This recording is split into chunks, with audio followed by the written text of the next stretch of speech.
Today we are going to talk about the fleas and the plague specifically.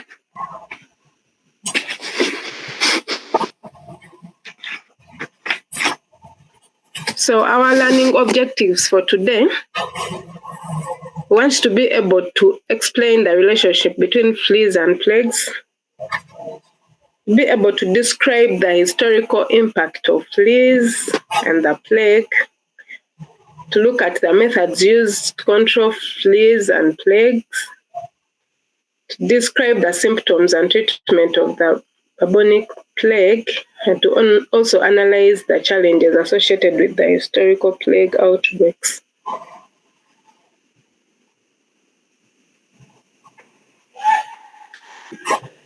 So what is a flea?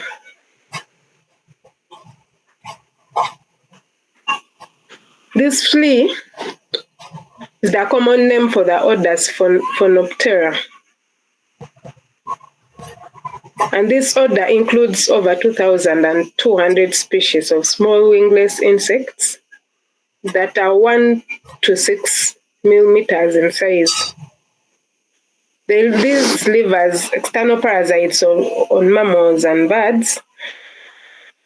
But with over these 2,000 species that are unknown in biology, the order is still a small one compared with very many other groups of insects that are known. These fleas feed on blood and mammals, the blood of mammals and birds, and they are known for jumping.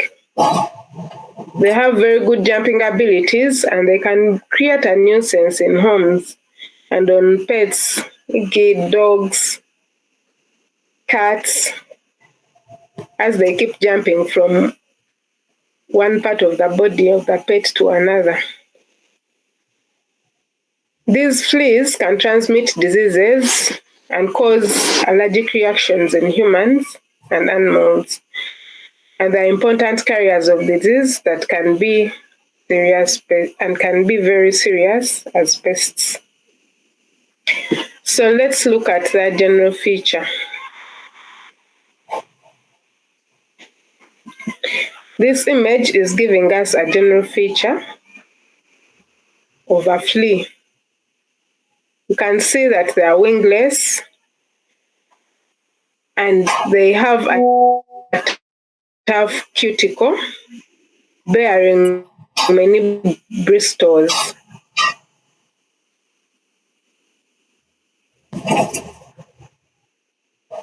And spines at the edges. They have an oval body shape, as we can see, and they have 6 long legs. This is an adult flea, and usually the adult fleas vary from about 0.1 to 0.32 centimeters in length. May you kindly click on the slide that is having the diagram of the flea? We are not seeing.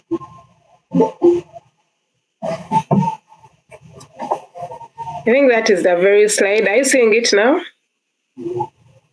No. The slide which is the one for the learning objective is still the one. Okay. The thing I'm seeing. That is the only thing you're seeing now. Yes. Okay, let me just end this slideshow. Yeah. Continue. It's scrolling now. Go to slide number 2.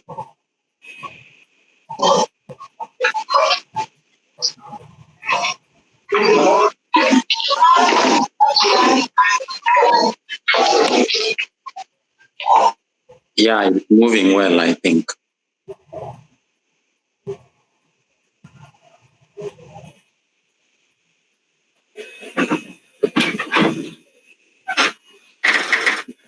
Is it moving now?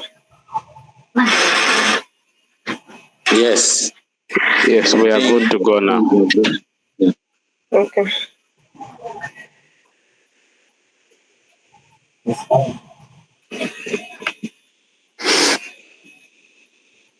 So still about the anatomy of the adult flea. These adult fleas look uniform, but they have different distinctive groups. As we talked about them, there are over 2,000 species, but they all have a unique morphology.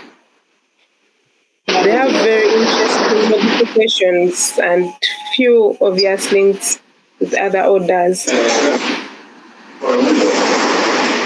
This compressed body that they have enables them to move swiftly through the hairs and feathers of the hosts, while the backwardly projecting spines, as you can see, this I think gives us a more clear, get a highlighter. This diagram here gives us a very clear look of the combs and spines just at the edges. These spines serve as an anchor within the fur or hair feathers of the hosts. When we look at their mouth parts, they are modified for sucking blood, and they include stylates that aid in both penetration of the flea into the host skin and then also attachment to the host. These fleas really spend a long time fixed onto a host since they're external parasites. They do not move away from the host like immediately. They spend quite a long time fixed on the hosts. So these spines and the mouth parts help them to cling onto the skins and feathers of the hosts. So the most impressive adaptations are the highly developed jumping legs. And during their evolution, these fleas, like the majority of other parasitic insects, lost their wings. However, certain parts of the flight mechanisms were retained and incorporated into the jumping mechanism. So they keep jumping from one part of the host to another, even if they're still wingless. So both the males and females feed on blood, and their eggs fall onto the ground or the host. Most of the fleas are host specific, and the presence of the fecal material of the fleas is indicative of infestation.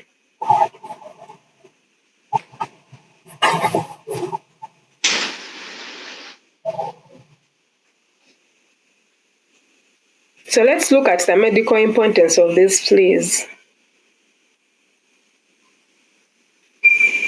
When these fleas cling onto the hosts, they cause a nuisance and irritation.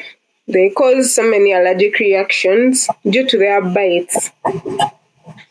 And when you inhale the feces of these fleas, they still cause some allergic reactions. As we are going to see among the diseases that they cause in the next slides. They transmit diseases. So infestation by these fleas may cause severe inflammation of the skin and very intense itching.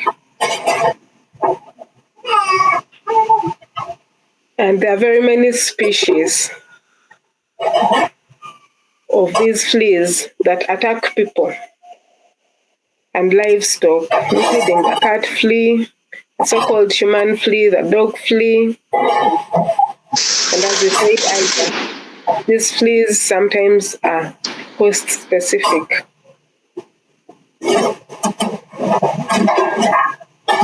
So although some animals acquire partial immunity after constant or repeated attacks of these fleas,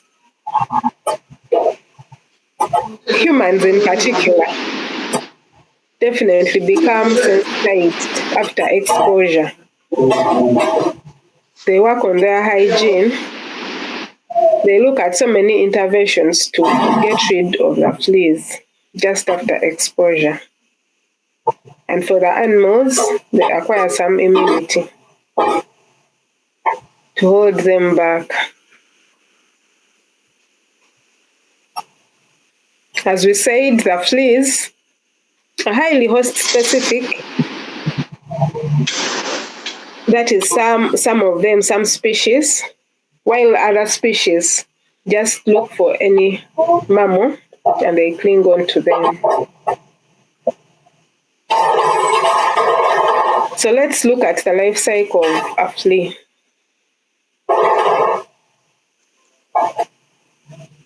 The details of a life cycle of a flea are available for only a few species. It undergoes a complete metamorphosis where we have the egg, the larva, the pupa, and the adult. 4 stages. Details of a life cycle are available for only a few species of the flea.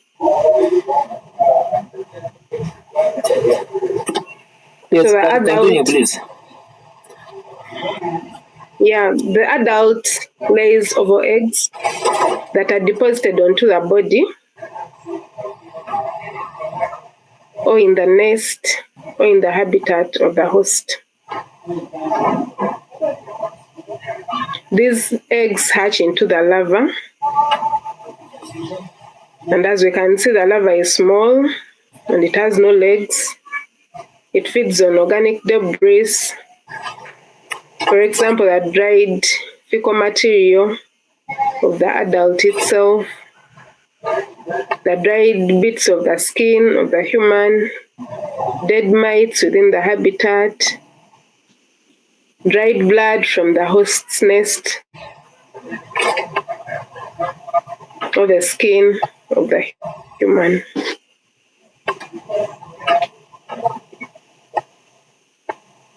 So these adult fleas pass the fresh blood that they bite from the host, and it dries up so that the larva can feed. So after 2 to 3 molts, the larva moves to the pupa stage. So this larva spins a silk cocoon from the debris that it feeds on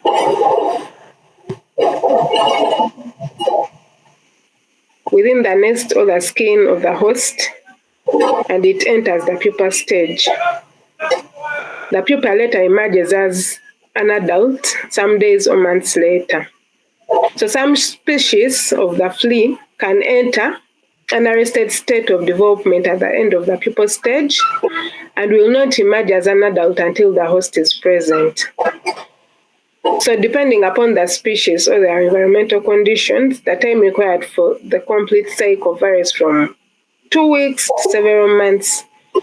And the lifespan of this adult flea varies from weeks to a year, depending on the species.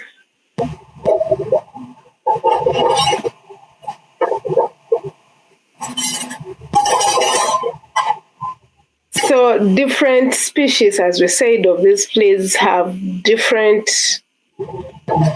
lifespans, different times at which they complete the life cycle. And for example, with the rat flea, it is less fertile when it feeds on baby mice. So it prefers the adult mice, the parents. And some of them, and specifically for the mouse flea, it flourishes more when it is feeding on a family of mouse rather than the individual ones. So different species have different ways they interact with their hosts to multiply.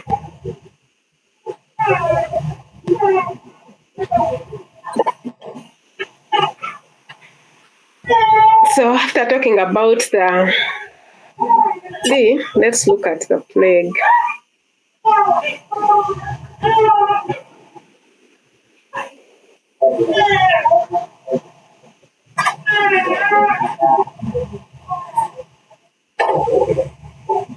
This plague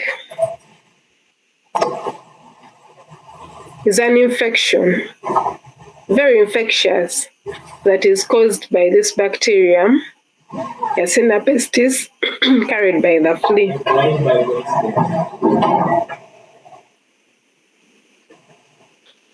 The rat flea, sometimes called the rodent flea, is the most efficient carrier of the plague, although other species can also transmit the disease to people. This disease can be controlled by early diagnosis or antibiotics. There's also some vaccination that can be given to prevent the disease. This plague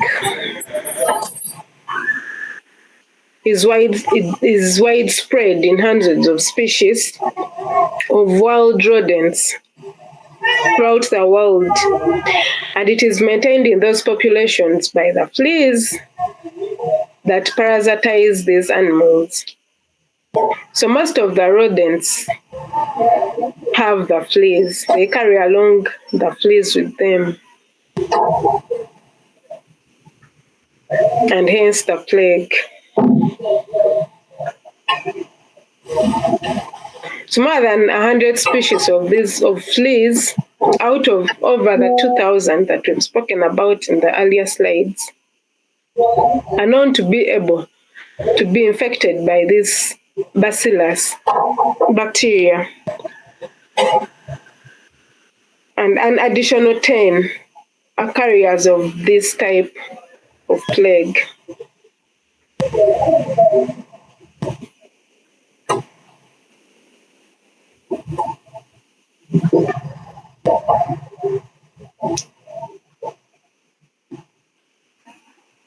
So the flea was known as the chief transmitting species or organism or agent for the Black Death. That was an epidemic in the 14th century.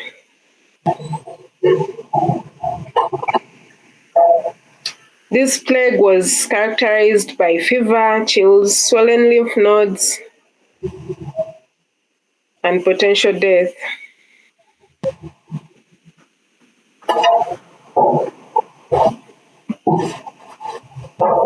So here we can see how this plague affects the human. It bites and leaves some swellings, which you can see. Very painful.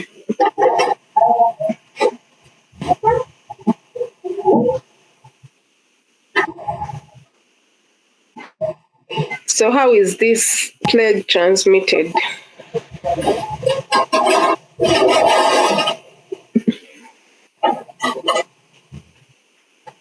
So the transmission of this plague involves wild animals and the fleas. It can also involve human interaction, where the humans interact with the fleas through bites and also handling or interacting with the infected animals. And also it can be transmitted from one human to another.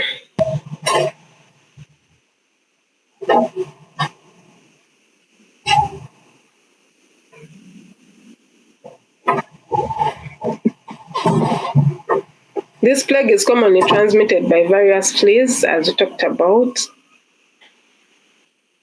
or direct contact between the hosts and the humans, or coughing and the respiratory droplets that can spread the pneumonic plague.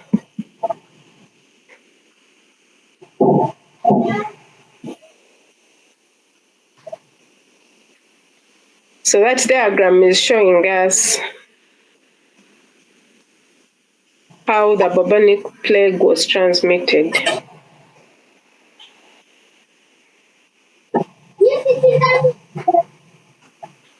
So when a flea bites a plague-infected host,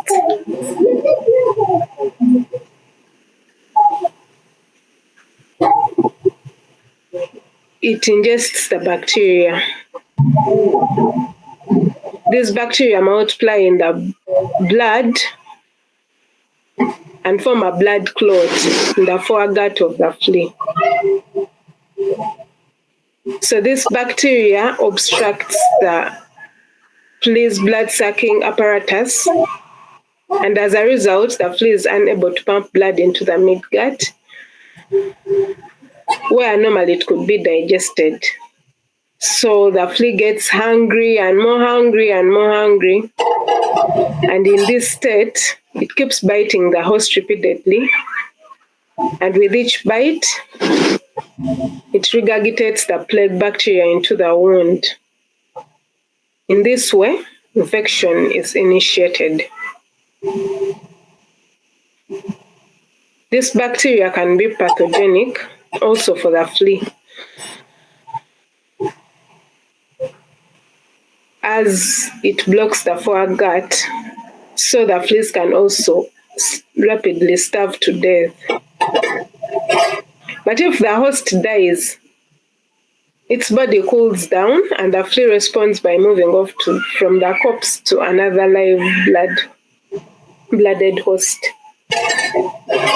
We can see here, this rat is carrying the plague bacteria. When the flea drinks the rat's blood, the bacteria multiply into the flea's abdomen.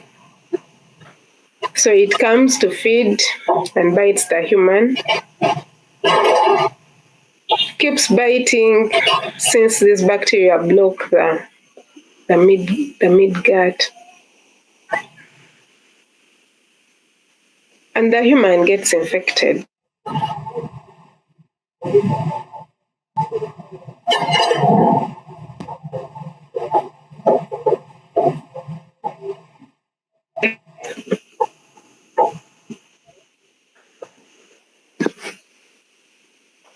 We have the bubonic plague, which affects the lymphatic system. We have the septicemic plague, where these bacteria live in the bloodstream. And it's secondary to the bubonic plague, as these bacteria move onto the bloodstream as they enter through the skin. So we also have the pneumonic plague, and this is the most deadly. It affects the respiratory system, highly contagious. It is transferred from human to human via the air drops, the sneezing and the coughing.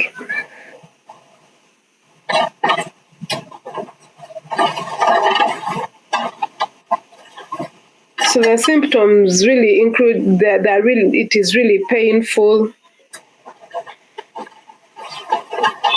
The bites are very painful. They cause enlarged swollen lymph nodes. They cause headache, chills, fatigue, vomiting, and fevers. And within 3 to 5 days, historically, out of the outbreaks that have occurred in the world, 80% of the victims can be dead within 3 to 5 days. So let's look at the historical impact of the plague.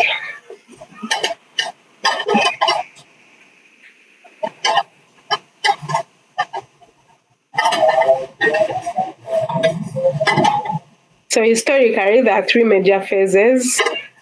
We have the plague of Justinian, the Black Death, and then there are followed subsequent outbreaks. But the Black Death was the most popular phase, as it consumed very many people.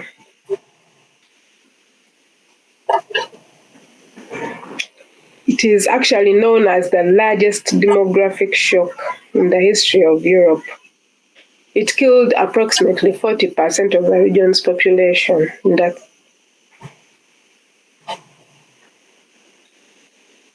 1300s.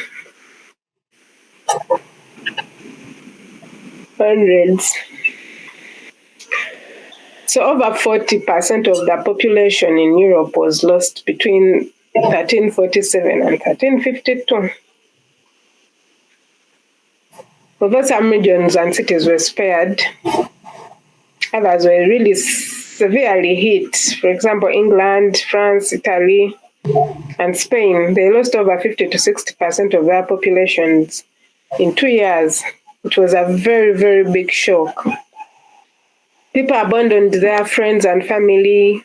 People fled to new cities. People shut themselves off from the world.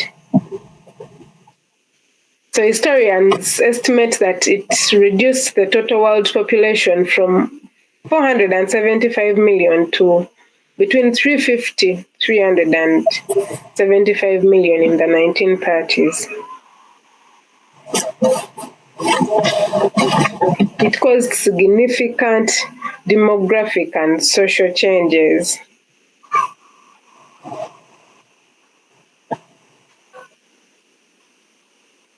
So the disappearance of this plague from London was attributed to just the Great Fire of London that occurred in September 1966. But in those other cities, without the fire, they tried some quarantine, which was also not effective. And the Black Death went on and consumed very many people.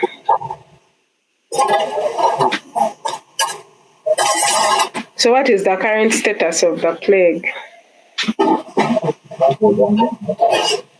Occasional outbreaks have been reported by WHO in various regions globally. We learned one.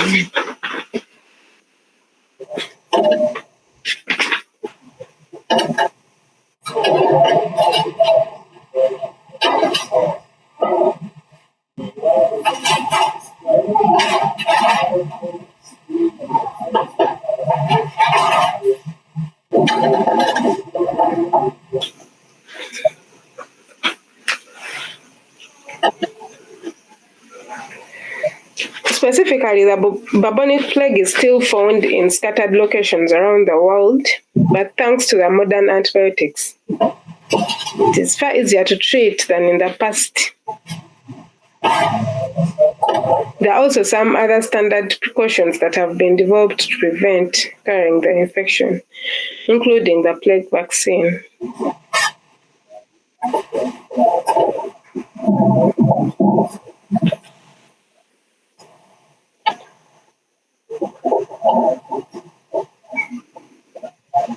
How do we treat and prevent this plague?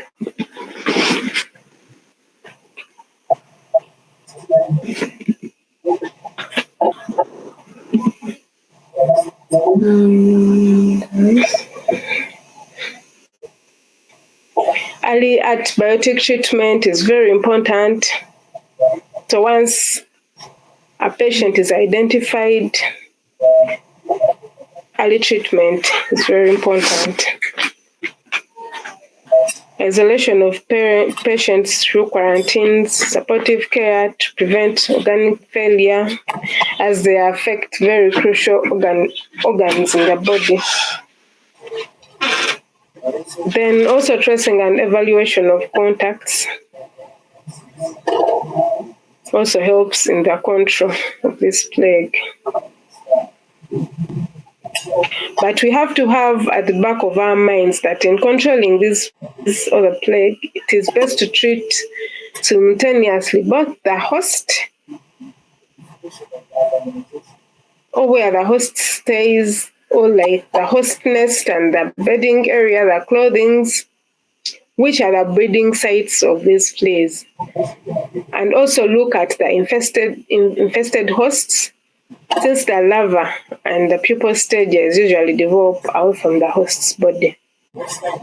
So there has to be considerations of working simultaneously at all stages of development of the flea so that this flea can be controlled. For instance, for infested animals in a commercial, like for animals that are infested with a flea, you can do a spray, a dip, or an aerosol containing an insecticide to get rid of the flea.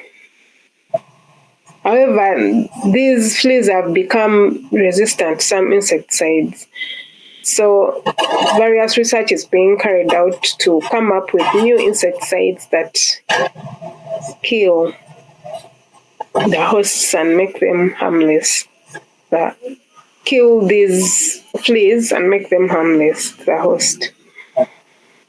So when we look at the larva stage and the adult fleas that stay away from the host,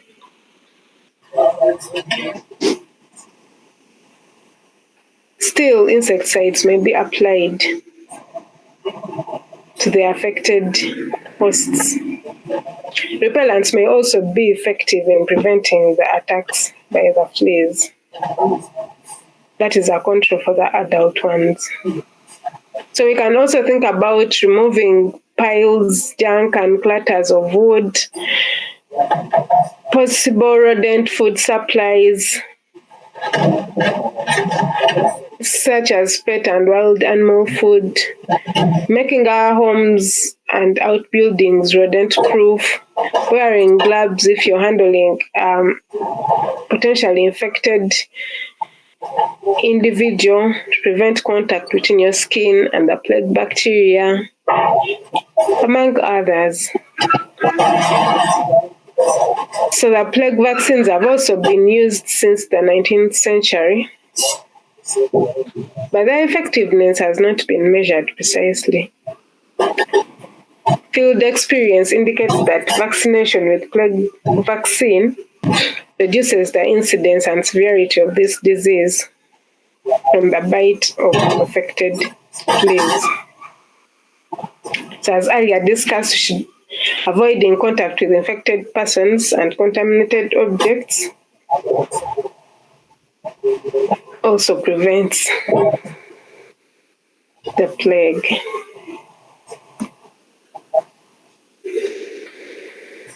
So that's all for the flea and the plague.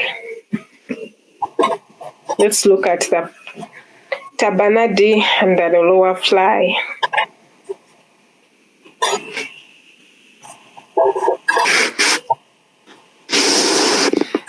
These are also known as the horse and deer flies.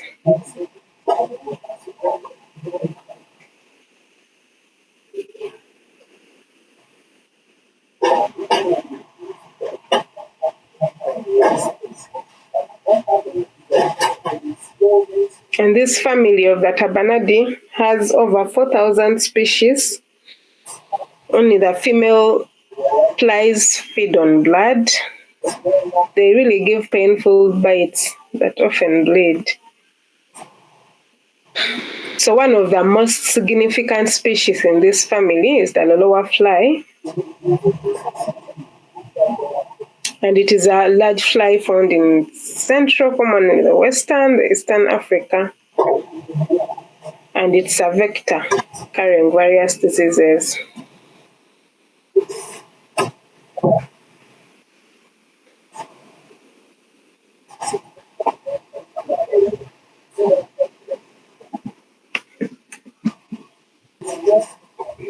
So it inhabits mud, rotting vegetation, and damp soil. Some larvae can inflict painful bites. And as we said, the major vector of this species is the loloa fly. So let's look at the filaria worms briefly.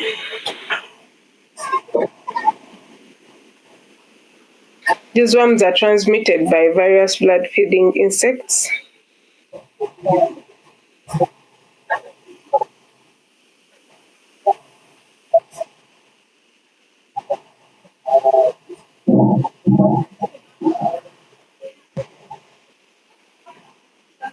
And that picture is giving us an overview of how they look like. They are a family of parasites that are found in tropical regions. And their spur family is the Filariodea. So once they infect a person, they can cause diseases that attack different parts of the body.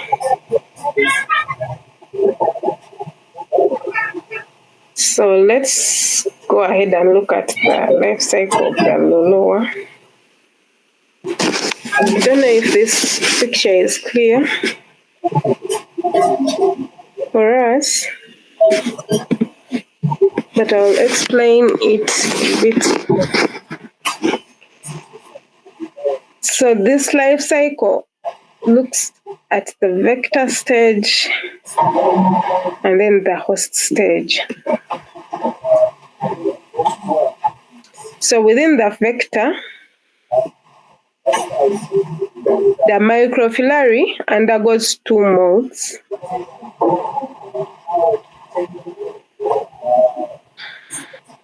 Which migrate into the head of the fly.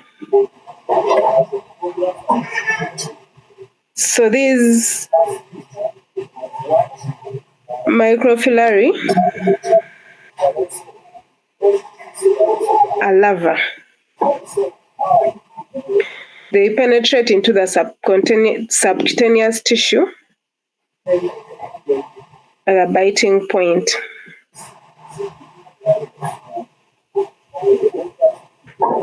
Of the host. So they undergo two molds to become the adult stages. So this takes around 3 months.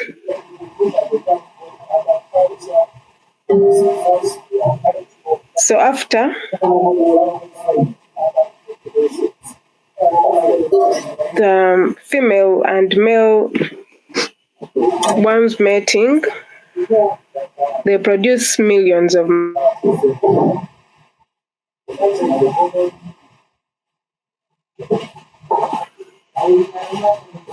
and from the host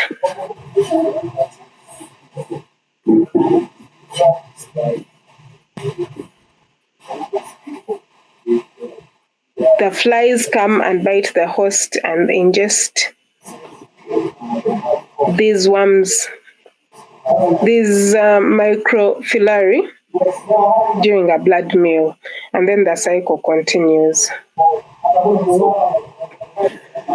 So during their development,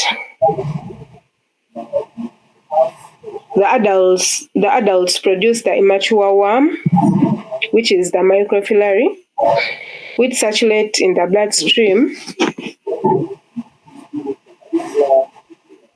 within the host. They do that during the day, and they stay in the lungs during the night. You can think about how detrimental they can be.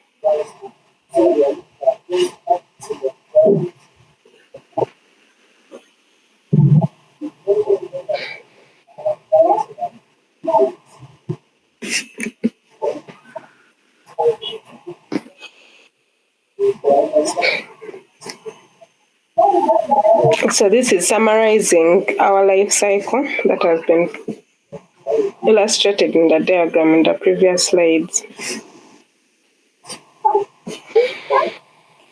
So let's look briefly at meiosis, which is generally the invasion of the body tissue by the fly larvae.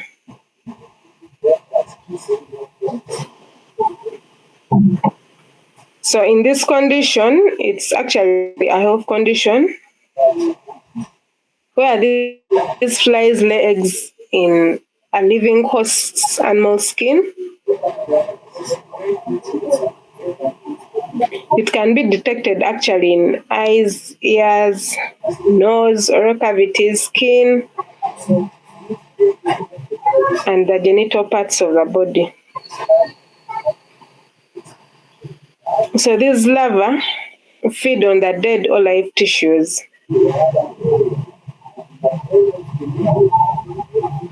And meiasis can be classified as obligatory, facultative, or accidental. In the obligatory meiasis, the larva of the fly requires the host for nutrition and development, for the larva development. Then the facultative form is a consequence of an opportunistic behavior of the non-parasitic flies that use the organic material for laying these eggs, and an open wound also yield hair, just happens to be available for them. So the accidental meiasis is actually a pseudoparasitosis when ingested larvae are present in feces or vomit without any clinical signs. The larvae are not able to develop further in the intestines if they are eaten.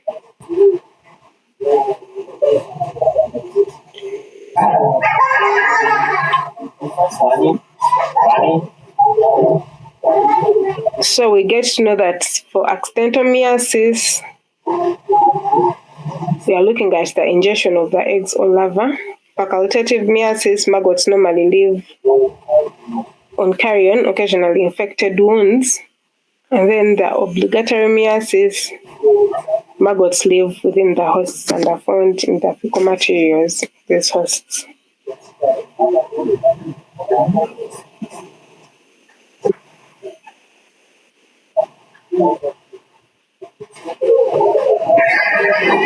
So this is giving us a therapy treatment of these meiasis.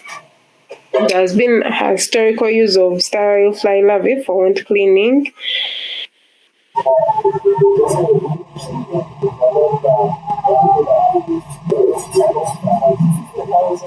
Sterile fly larvae inhibits bacterial growth and stimulates wound healing. Recent studies on the efficacy of the green butterfly enzymes against this have been carried out. So there are various species that cause meiasis. We have the tumble fly, the screwworm, and then the human boat fly. And let's look at them in detail. So the tumble fly, first of all, is found in Africa and lays eggs on soil or damp clothing. So when the larvae hatch, they can penetrate unbroken skin and cause meiasis, leading to painful boil-like lesions that can become secondary infections. So that is the fly, the tumble fly. And this is how it creates these boil-like lesions. You can see. So when you squeeze them out, they come out as the larva. And they leave painful wounds in the skin, the human. So let's look at the New World screwworm. This New World screwworm was spread, but now it's eradicated in North America. It's notorious for its larva feeding on the tissue of living wounds, causing severe damage and potential death if untreated. So this one particularly has larva that feeds on open wounds. So if the wounds are not cleaned up and hygiene is not maintained, it may cause death. Let's look at the human boat fly. The human boat fly is native to Central and South America and causes furuncular meiasis similar to the tumble fly. Its larvae are deposited into the skin by a vector, usually a mosquito, and then burrow underneath, creating a painful lesion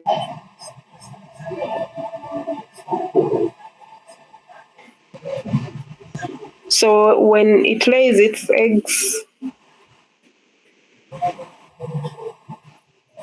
the larva penetrates through the skin, and it also actually leaves a breathing hole for the larva. Can imagine. So it is inside but breathing from the outside.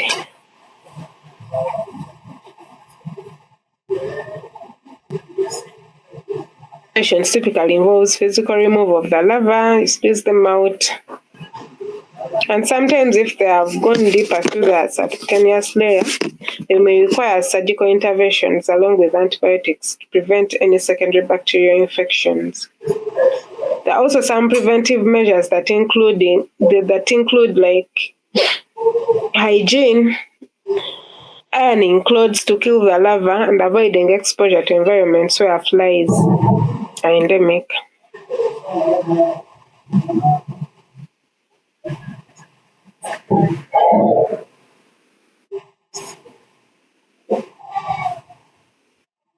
So lastly, let's look at house flies, known also as major vectors for disease. So the life cycle of a housefly is also not different from that of a flea. It is complete. The housefly lays eggs that go through different larval stages. After these ones, each data develops into the adult and the cycle goes on. So how do we control these houseflies? We emphasize proper sanitation, general cleanliness, remove contaminated foods, rotting debris,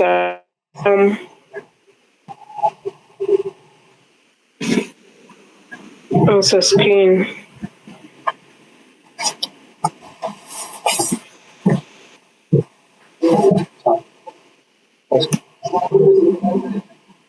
That is all we have for today. Thank you very much for listening.